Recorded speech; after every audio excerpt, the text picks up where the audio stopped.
The views and opinions expressed do not necessarily represent those of Access Fort Wayne, the Allen County Public Library, or any other supporting group. Access Fort Wayne is a department of the Allen County Public Library. If you or anyone you know might be interested in making a television show, please call 260-421-1250.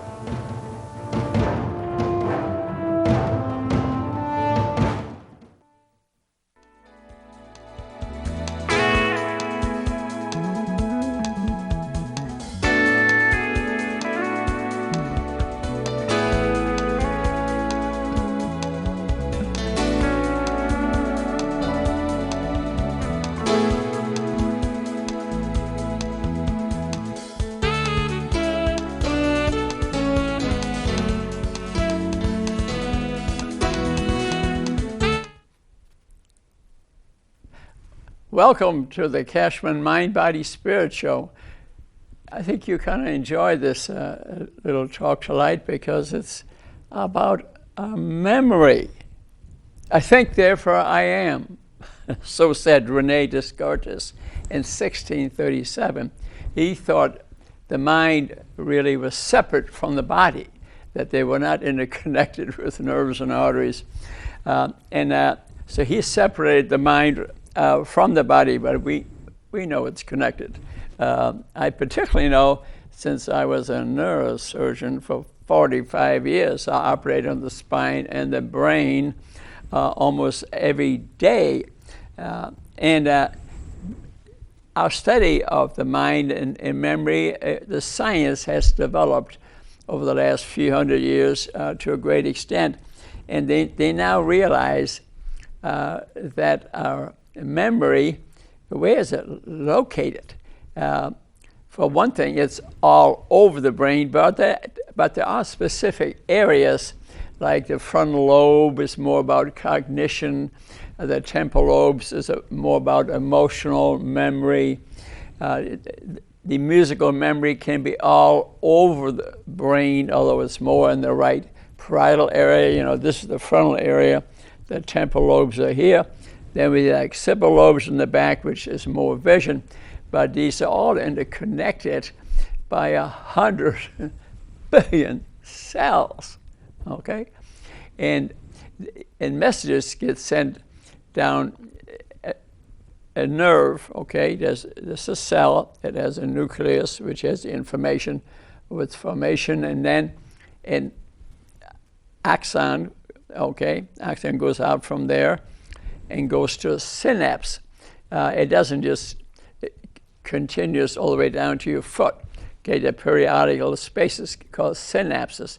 I'm talking about very small, nano-sized things. And the axon will release chemicals in these little vesicles, these little balls. Each cell has in them maybe thousands of them. Those are the messengers, okay? And they kind of bathe in the fluids between the synapses, and then they may go into the dendrite, which might open its door and let the chemical in. Sometimes they jump in, sometimes they pass right through a membrane. So it's very complex. And the brain is mainly made from fat. Yeah, 3 pounds of fat. It's mostly fat and water. Yes, so you can see that it's easy to injure it. A skull's,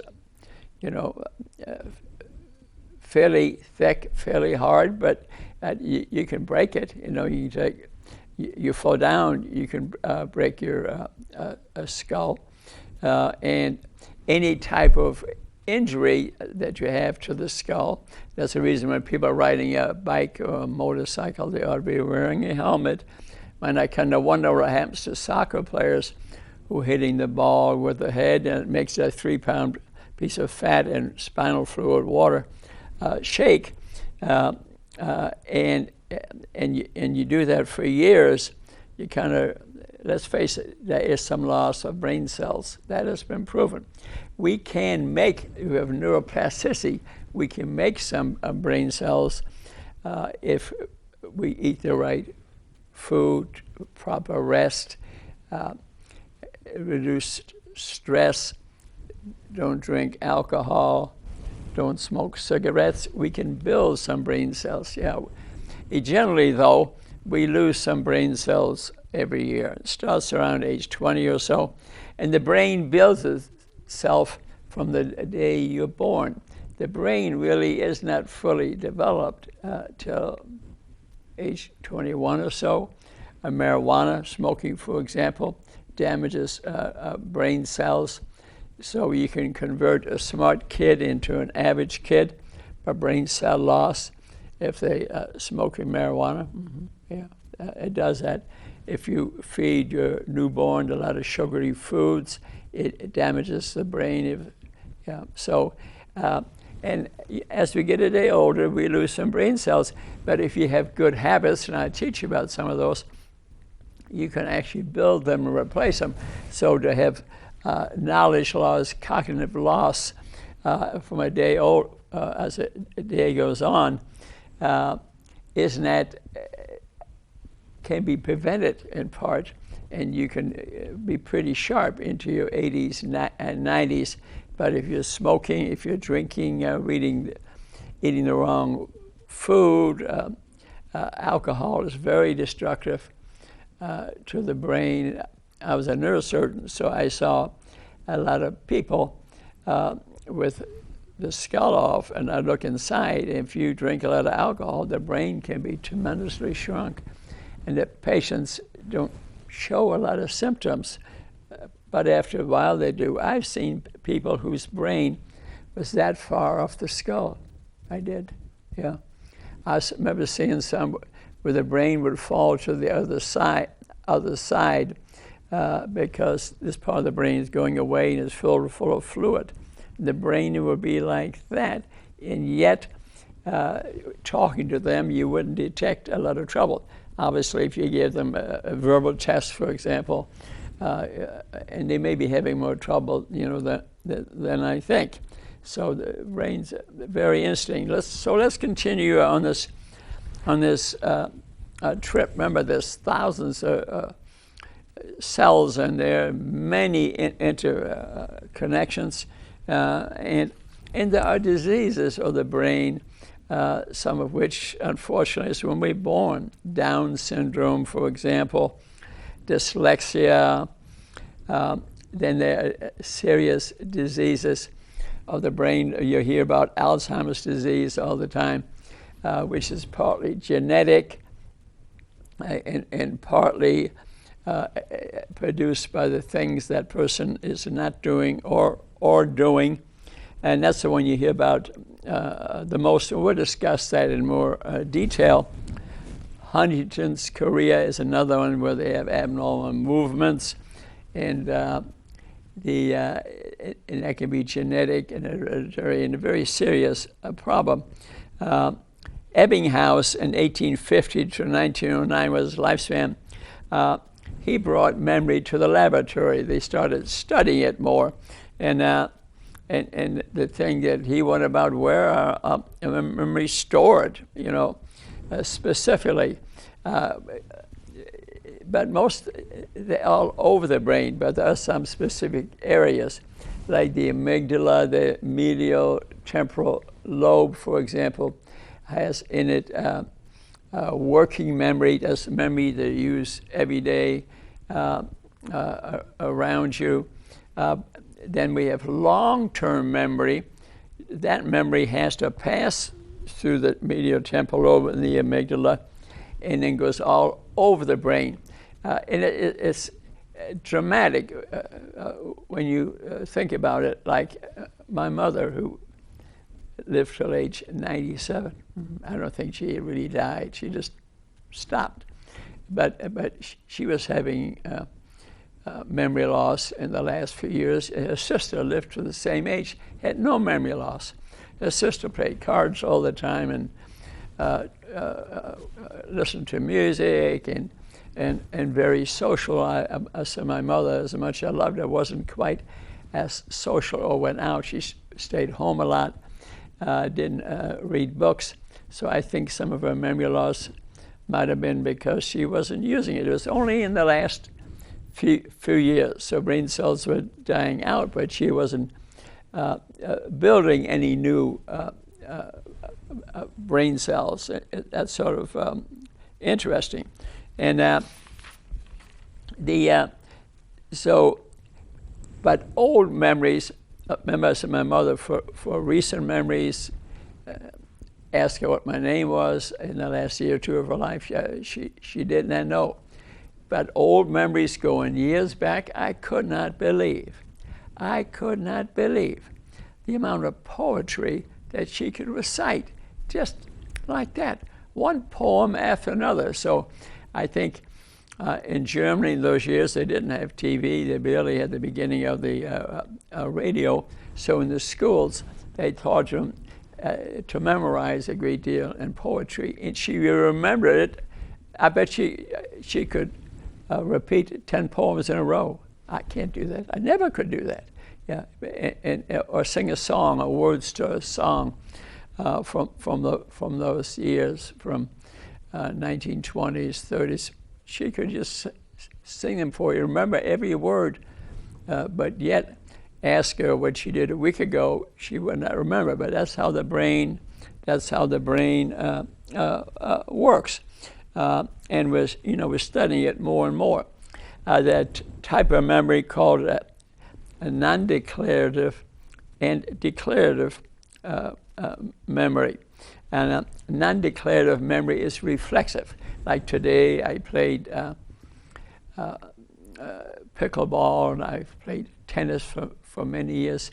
Sports like that, ping pong, whatever sport you play, people, even if they have memory problems, they can do that. They can have memory problems, yet play a sport they've played, say, most of their life. It's stored differently, and then there's declarative. That's non-declarative memory. Okay, and then we have declarative memory, where there's a lot more of a thought process involved, like how to cook a meal, for example, will be declarative memory, and you have to have a reasonable memory to do those things. I was a surgeon. To operate, you'd have to have declarative memory, okay?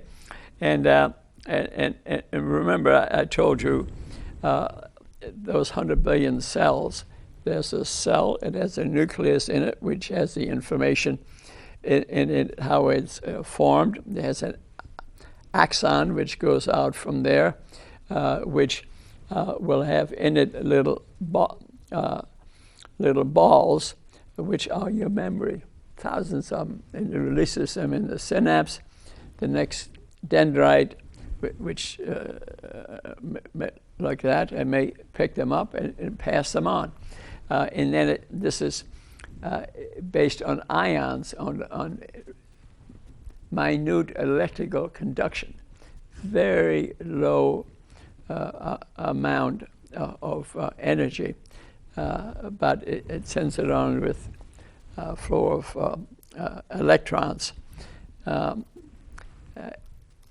And as I mentioned, as we get a day on, we can have less of that. So, and our memory gets influenced by other nerves, like the limbic system. That's a little deeper in the brain. Will send impulses to affect your emotions. And the hippocampus, which looks like a seahorse, is the one that's on the medial temporal lobe, and our conscious memories go into there. There was a gentleman named H. M. who was operated on by a neurosurgeon years ago, and he was having seizures all the time. So the surgeon removed both medial temporal lobes because he thought that was where the seizures started. And they indeed did stop his seizures, and he was wide awake, but they totally knocked out his recent memory. they checked him many times, and he became very famous because we were then developing our knowledge about the function of the brain. So then we had the prefrontal cortex, which sends our cognitive ability, our knowledge, our past experience, sends impulses inside. And we have what's called the nucleus accumbens, which is 1 millimeter in size, which is on the posterior frontal lobe, close to the hypothalamus, which is about this big, which is a regulating system, temperature and appetite. But the nucleus accumbens has in it dopamine that makes you feel good. You have a glass of wine, you sing a song, you have some music, or you tap dance like me, and you're feeling great. Well, actually, neurotransmitters, hormones, dopamine was secreted and sent down the nerves to make me feel good. And if I might feel good for a long time, and that is serotonin. That's another molecule. And influenced by neurotransmitters or nerves from the hypothalamus and the limbic system above that.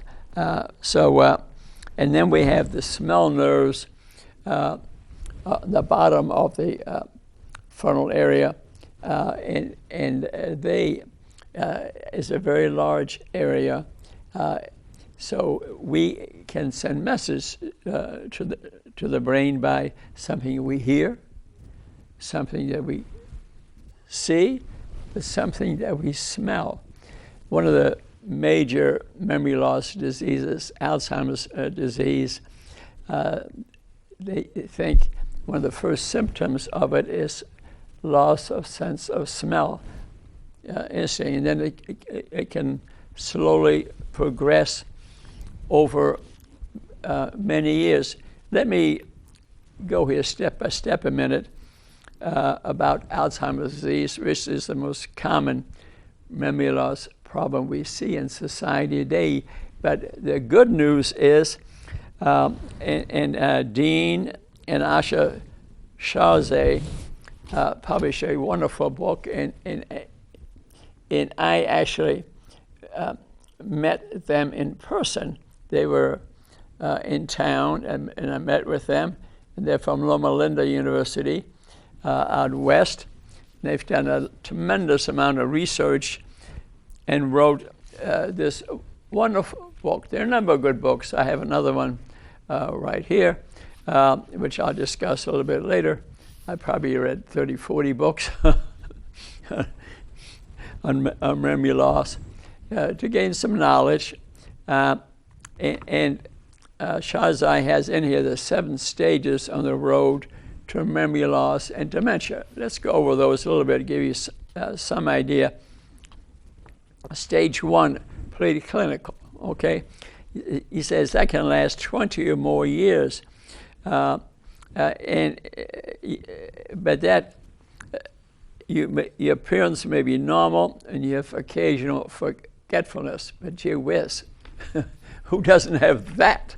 Okay, at age 39 for the 46th time last Monday.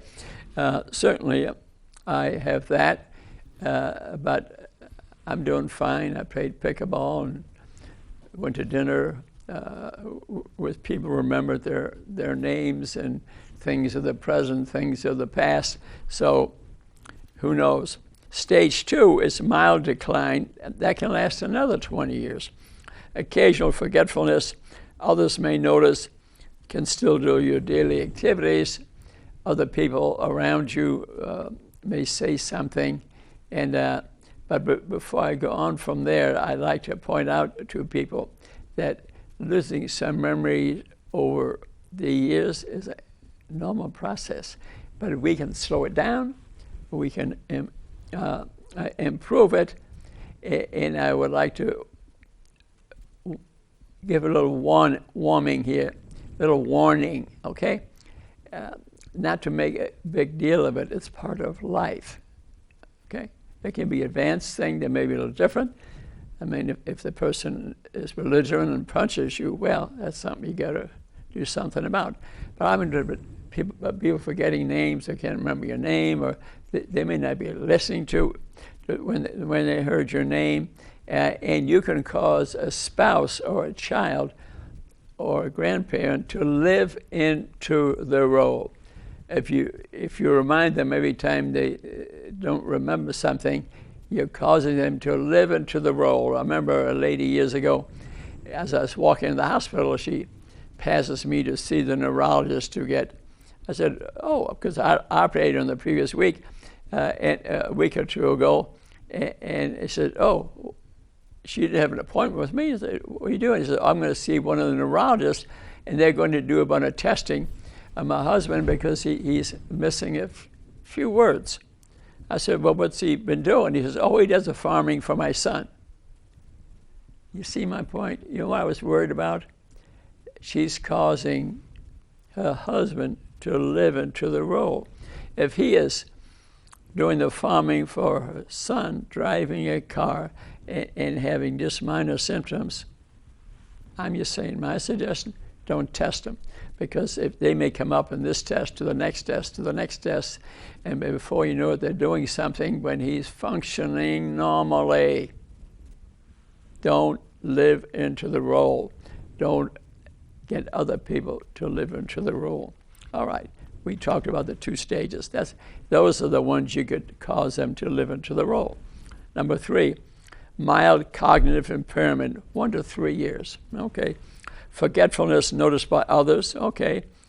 Maybe anxious, difficult at work, can still do daily activities. Well, you know, if he's punching people at work or not getting his job done, mild cognitive impairment, I mean, at that point, you need to pay a little attention to the situation and see what you got to do.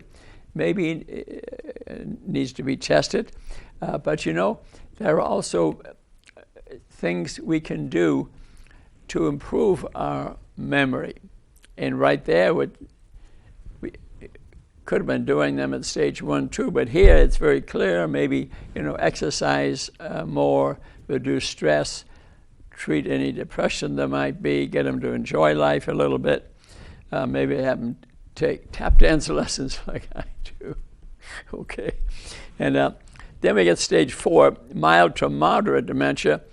That lasts 2 to 3 years. A formal diagnosis is often made. Difficulty with driving. Well, things are getting more serious. Take the car away because they can kill themselves or kill somebody else. And anxious, aggressive, withdrawn. So stage 4, I think we better start paying attention here. And maybe the things I will speak about later, and I already did, to try to improve things, may be more difficult. But you can help them write things down, put the keys always in the same place, things that would make their life a little easier. But if they're anxious and aggressive, I mean, then I think we have to look at this a little differently. Stage 5, 1 to 2 years. Now it's difficulty with finances, so don't let them do the taxes or do the checkbook, or don't let them be in charge of the money, or you might find out they sold all your stocks, or there's no money left in the bank. And the stage 6, severe dementia, that 2 to 2.5 years, personality changes, professional care is needed. They may need to be living in a rehab center or a nursing home. And stage 7 is the final stage of dementia, lasts 1 to 2 years. Difficulty walking, refuses to eat. So I think I've given you some idea of what memory loss can come to.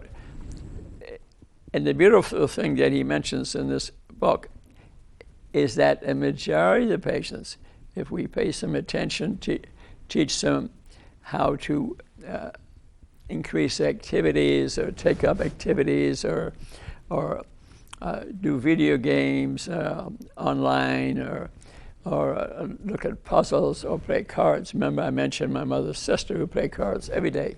every day she's playing Pinochle, a German card game. Late in her 90s, she had a totally sharp, normal memory. Was that the answer? Maybe so, but you can do other activities, okay? So it is important to kind of know the stages, but what I'm also saying, though, is not to overdiagnose it, okay? And so what can we have memories of? Sense of smell, okay? We have scent memories, and that's one of the first ones to go if you're having a problem.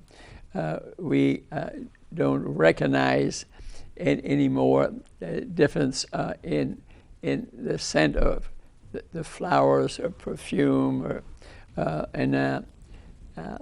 so they pack a more potent emotional reaction. And if they don't, you wonder there's some damage going on. And other emotions, memories are triggered by sight, sound, for example. If we have a problem with our vascular system, we have diabetes, for example, the small blood vessels get affected first, and that's sense of hearing. So it may not be dementia, it may be that they don't hear you well. Then again, you know, my father, as he was getting in the late 80s, went totally deaf. And I thought, well, it's a process of aging. And that went on for a couple of months. So I finally took him to an ENT doctor. I should have taken him maybe before, and you know what? It was wax in both his ears. Clean him out, his hearing was normal. But I just tell you that story. But one of the first things to get affected by vascular disease, commonly seen with type 2 diabetes, is the ear, because the small blood vessels are involved. Next is sight, the retina involved, so hearing, sight. People sometimes will have these difficulties and have no other symptoms, and people don't check them for diabetes, a major error. Type 2 diabetes, which are 30 diseases attached to it, I like to repeat and repeat and repeat. Get checked it with a blood sugar and a serum insulin. That's even mentioned in this book. And if that's the case, through proper nutrition, 80% of it, a little bit of exercise, maybe a walk, and it'll be gone in about 3 weeks. So the biggest cause of memory loss, diabetes. Remember that. Remember that. That's in these books. I always felt that, and these books are recently published. I've known that for years. An elephant's brain weighs 10 pounds. Yeah, that means he's a lot smarter than us. No, but he is smarter. He's dolphins, for example, pretty smart too. Okay, so they're a little bit smarter, but not as smart as us. Years ago, we're talking 1,000 years ago, 1,500 years ago. Okay, maybe 750 years ago. We didn't have TV and things, and people really became experts at memory. They had tricks, and one thing they did, it was actually a theater, almost like a sport. They had memorists, people with great memories. Instead of writing books, which they didn't have available in those years, they would show off by having unbelievable memories. Unbelievable memories. And how do they do that? One trick was they would link to things, okay? They would take a word and link it to something in a room. They called them Roman rooms, and they would hang their memory on things in the room, pictures, lamps if they had them then, whatever. You go around the room and you hang a memory on everything in this room, and something I've even tried it. You may want to try it. You just form a room with a lot of things in it, and something you want to remember. It might be a name. And a real trick is to take what you're trying to remember and visualize it in an exaggerated form. Imagine and visualize an exaggerated form. Now, if your dog's name, for example, you might visualize your dog jumping over a tree, and then hang that vision on something in that room which you already know. Your Roman room is, everything in there is the same. You have it down perfectly, and you're linking an exaggerated image of that object, whatever it might be, onto something in your Roman room. That's called linking. And these people who were really good at this, they were famous, and they had unbelievable memories because they had practiced this way for years. Okay, and Mark Twain even taught his daughters this system of remembering who were the English kings for the last 800 years, and he got them to remember loci, and they could name all the kings one after the other. So so you can increase your brain performance. Here's another book that's basically all about it. Think Smart, a good book to read by Richard Restak, and he describes different methods of improving memory, because it's important. I mean, you are, but your memory, okay? That's who we are. So the working memory, remember I spoke about the medial temporal lobe close to the amygdala, and that's for information for right now. Things that are going on around you right now. That's what your working memory. And then we have the long-term memory, which is the future, things in the past. Remember, my mother had unbelievable long-term past memory, but ask her what day it was, what month it was, what her son's name was, she couldn't do it. Okay, so there's different parts of the brain, and we can sharpen our memory. We can use a Roman room, for example. We can repeat things. A good way is to, you hear somebody's name, repeat it, okay? And then maybe visualize it in an exaggerated form, and then maybe connect it to something. And as they leave, shake their hand and say their name again. A good way to remember people's names. I was never great at that. Being a neurosurgeon, I was worried about life and death. You're going to live, you're going to die, your kid's not going to make it, your kid's cured. I mean, these are really emotional, important things to me and the patient. So when they mention their name, I never listened. So the first thing I'm telling you, listen to the name. Maybe repeat it. Maybe ask them to spell it. Maybe when you get in a car that you write it down. I remember playing pickleball with my friend Denny, and he didn't know any of this, but he sure was practicing. I noticed every time that he heard somebody's name, he followed a definite pattern. And I think maybe at work that was required. Like a school teacher's got to know the name of everybody in the class. How do you do that? I mean, that takes practice, and after a while, I bet they really get good at it because they know everybody. And and another thing you can do is look people in the face.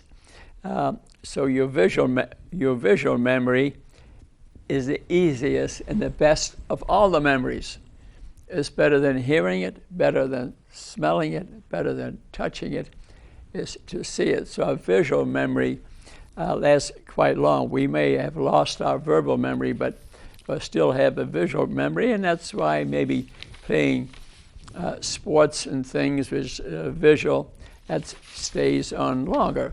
So practice, okay? And coffee seems to also sharpen our memory. We can, if we're reading something and we're having a cup of coffee, we're more likely to remember it, but don't drink 10 cups, okay? So coffee may be okay. So another thing to improve your memory is look at every detail, look at everything that you're looking at. And I'm trying to play better pickleball on the ball shot at me in the middle. So I try to look at the paddle. I try to see the way it's tilted, and I do it every time. And guess what? I'm getting better at it. So and that also when I serve the ball, I try to make it spin. So I probably, when I'm playing 5 days a week, I am improving because I keep on repeating it. You know, I remember meeting a gentleman. I played tennis 50 years at age 39, and I did it.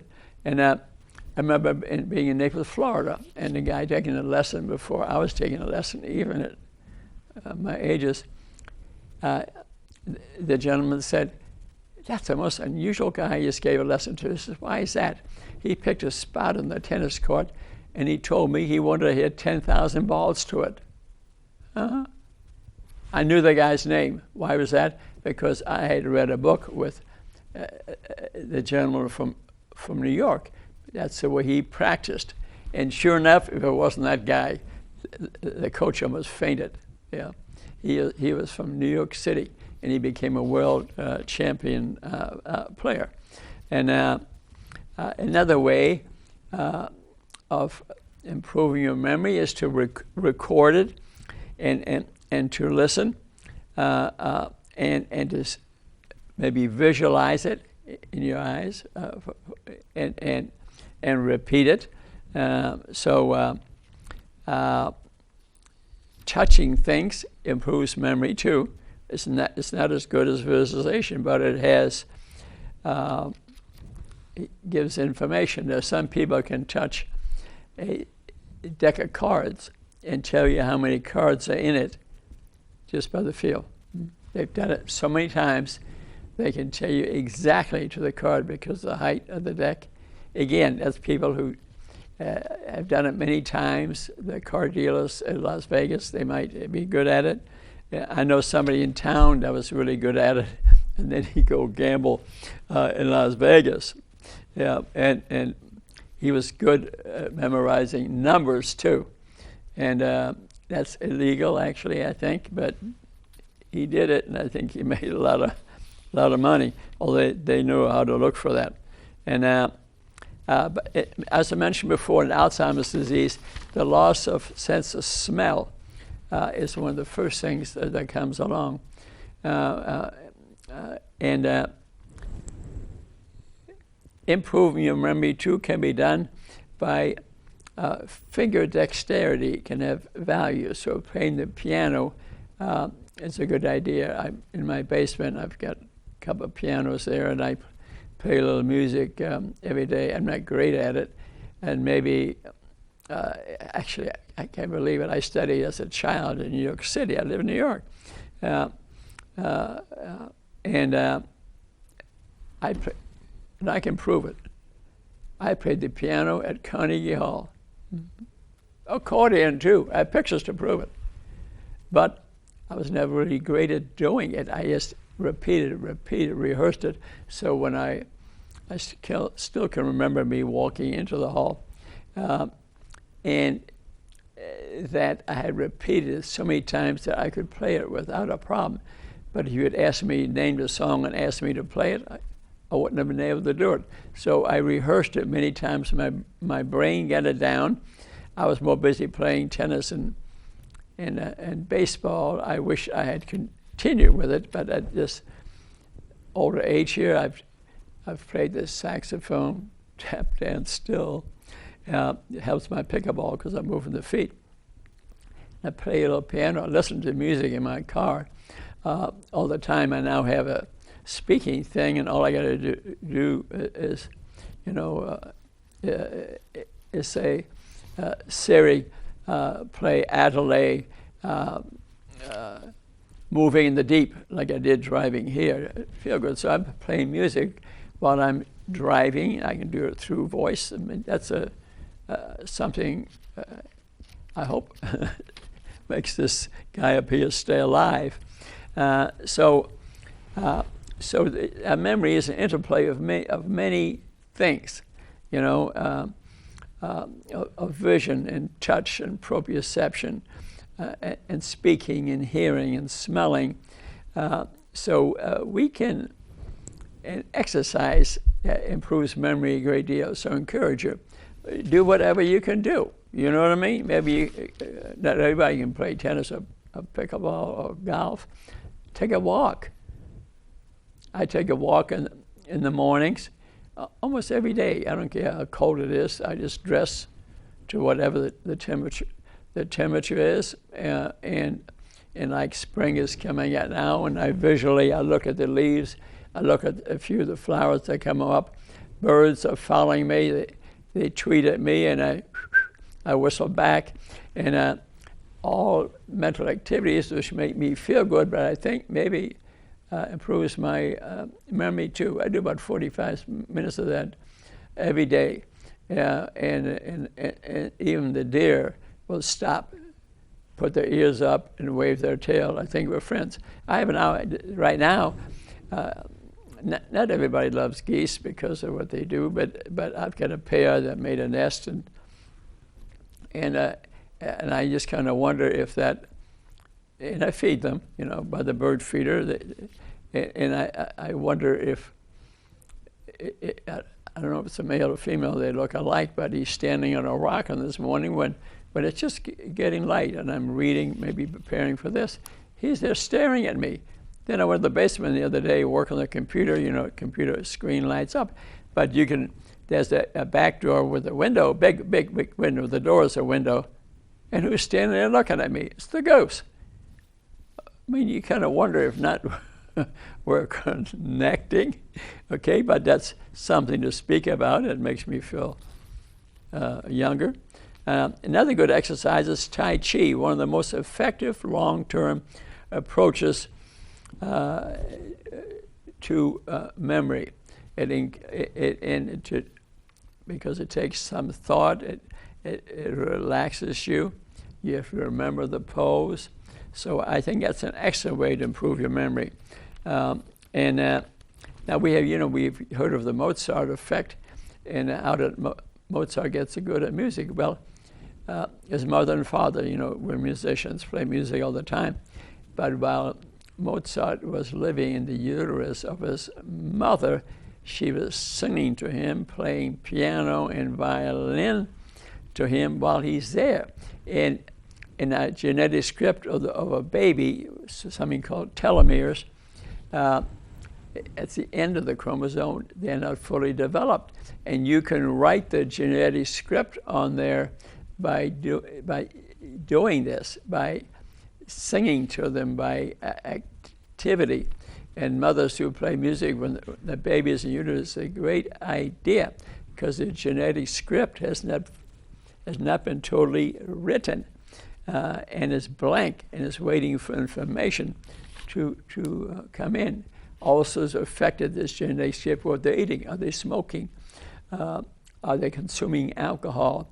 that all affects the genetic script of the baby. If we're drinking or smoking and there's always angry arguments going in the house, that will be on the genetic script of the baby. They may be born addicted. It may be underweight, overweight, depending what the mother is eating, drinking, and the effects. So it's very important. And I said we can augment our general memory by exercising, by eating the right food. What I recommend now, you see it off my other YouTube shows, is a ketone way of eating. Good fats, 50-60%, 20% protein. You see, if you take in more protein than your body needs, you know what the body does to it? It converts it to sugar. Diabetes is the biggest cause of memory loss. And the reason being is that insulin that raises up when we eat sugar, in the end is to be degraded. IDE, it's called the enzyme. And if you're way overweight or eating high sugar foods all the time, you have a lot of insulin in your body. And the other job of the degrading enzyme for insulin is to degrade amyloid, a protein in your brain.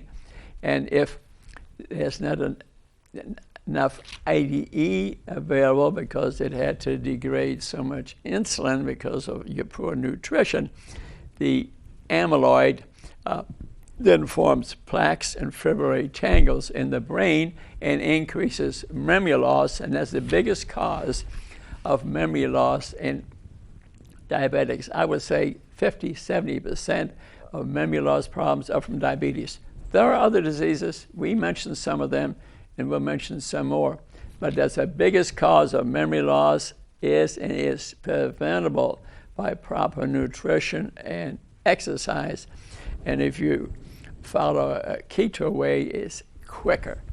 I mean, and another good one really is to fast, to spread your meals out. What I recommend is 16-8. That's what I do. And I'm not hungry till noon or so because when you wake up, your adrenaline gets secreted, growth hormone gets secreted, and glucagon, the opposite of insulin, gets secreted. It keeps your blood sugar like this. When your blood sugar is like that, you're not hungry. I'm not hungry at all. I played pickleball this morning 2 hours and didn't feel hungry till around noon. Then I'll eat again tonight around 6. So 16-8. I didn't mean fasting for a month, for 3 days or 2 days or a year, like in history. Fasting has a lot of history to it. No, you spread your meals out. In that time, your body is cleansing itself, called autophagia. Cells are repaired, cells are replaced, brain cells are rebuilt, more brain cells are being grown. So fasting, not for days at a time, just time-regulated eating, say 16-8, will keep you a sharp brain, and you won't get all the diseases either. You'll probably live to be 100 and tap dance with me. At least that's my plan. Okay, who knows? But at 86, no pills, reasonable memory, play sports, read a book every 3 days. I mean, I'm just trying to, did I always eat this way? No, my dad had Dell in New York. I ate crap. I don't now. Okay. And so we can keep a sharp brain.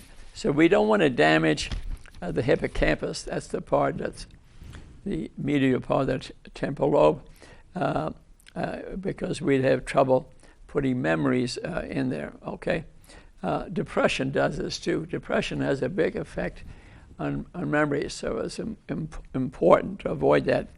And but but you have to find out what's in good food, and some of my YouTube sites and books explain to you what good food is. Good fats, 57%, 20% protein, fruits, and berries, maybe the rest. But fruit is full of sugar, is full of fructose. It's not healthy, contrary to what you think. Mm-hmm. You need to learn more about this. And so to strengthen your memory, use imagination and creativity. Take up painting, for example. Imagination is helpful. The simplest memory exercise, repeat it. They give you the name, repeat the name. And so it is in shots I practice in the sports. I keep on repeating. Remember the guy with 10,000 shots to the safe spot? You don't have to do it 10,000 times, but repeating things is good. Let's talk about numbers for a minute. Generally, we can remember numbers going back 5 to 7, forwards and backwards. That's about it. And but how can you improve that? And if you chunk them, and that's what we've done in telephone numbers, it's kind of 4 and 3. We can remember the chunks a lot easier. But say it out loud to your brain. That's helpful. Write it down. Use visual or auditory reading. Remember I said visual is the best of all. And but you can check your memory a little bit by see how good you are by looking at some irrelevant numbers and see if you can remember them in the order that they were. But you'll find out if you chunk them, you're more likely to remember them. But that's a good practice. I mean, learn some method of linking. Remember, we spoke about that in the Roman rule. Take up something and become really good at it. I personally think we should teach that to every child, adult, that when we get a day older, we have some system in reserve and see what it does for you. Just a suggestion, and that's what they did years ago. And they had tremendous memories, but interesting, great memorists, if you take away the method they were using, the majority are just average people with average memories. Yeah, they found that in the study. Not all of them. Some are truly geniuses, but use auditory and visual memory. And so it is more difficult to remember numbers if you reverse them, put them in line. So remember, working memory is the ability to hold information online for later retrieval, but it's only good for a few days. Okay, it's not long-term memory, and we're better at numbers if we chunk them. Okay, the ultimate art of remembering memory aids visually. We can play video games and we get quicker. They found those people are quicker. Like my wife, she plays, before she goes to bed, can't sleep or something, she'll play a video game, when she may be with numbers or with cards. And I must say, she has an unbelievable memory, clearly better than mine. Did that do it? I don't know. Maybe she's a little younger, maybe that did it, but who knows? But some of these electronic devices, on the phone, because they're doing it every day, they're great at it. And but if you can attach a meaning to the word, you're more likely to remember it. But if you visualize something unusual, you're more likely to memorize it yet. And a book was written in 85 BC, the Erotica ad Herminium, the art of memory. There's a book was written, Linking Items to Remembered. Remember, we spoke about that already. And places and images, the Roman room we spoke about. One can do tests for memory and things we can do to improve them. You can take verbal tests, for example, to get some idea, but remember, don't live into the role. It could be with stage 3 or 4, which I spoke about. You may want to give somebody a test, but maybe it's so obvious they don't need it.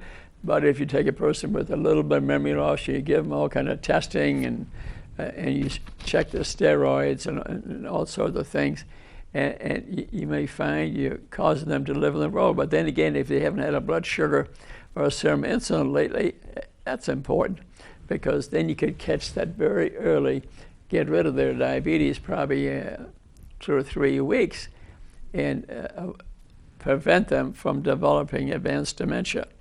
Alzheimer's disease has a gene attached to it, but I think they use the diagnosis beyond the gene, the APO4. Some people inherit one, or if you have 2 of the genes, you're more likely to get Alzheimer's disease. But then again, if you want to eat a proper diet, exercise, read regularly, have good habits, it may never manifest itself. So it is important sometimes to get some tests. You can do functional MRI scans, PET scans. PET scans are where you give them some sugar. The brain that's working over time will then light up, and you can get some idea. But if you did that and you're in stage 2 or so, again, you may live into the role. But then again, if you just don't know what a person's got and you want to work them up, to check them on PET scans, I think is important. So I encourage you, so to summarize things, I encourage you to we could talk on this probably a week, and I'll bring it up periodically again. But the biggest thing I would recommend, kind of keep track of the steps a little bit. Don't help people to live into the role, but get good health screening, fasting blood sugar, serum insulin. Diabetes is the biggest cause of this. There will be a few of you who will get Huntington's chorea, Parkinson's disease. A lot of times is accompanied by memory loss. But then again, these diseases can be related to type 2 diabetes. That's one thing preventable. Some of these other things are genetic. There aren't many genetic diseases of memory loss, but they're much more common in diabetics, people that consume a lot of alcohol. Remember, alcohol shrinks the brain. Every drink of alcohol destroys some brain cells. I tell you that. Even a glass of wine 2 or 3 days a week, I'm not saying you should do that. Probably get away with that because you will build more brain cells if you're eating properly. But if you're not eating good and you do that, you're just piling things on to, and memory loss will take 30, 40 years off your life. Diabetes will cause you to die probably 20 years earlier than you should. And the 20 years before that, you will probably have disabilities like kidney disease, which is 80% of the time is preventable.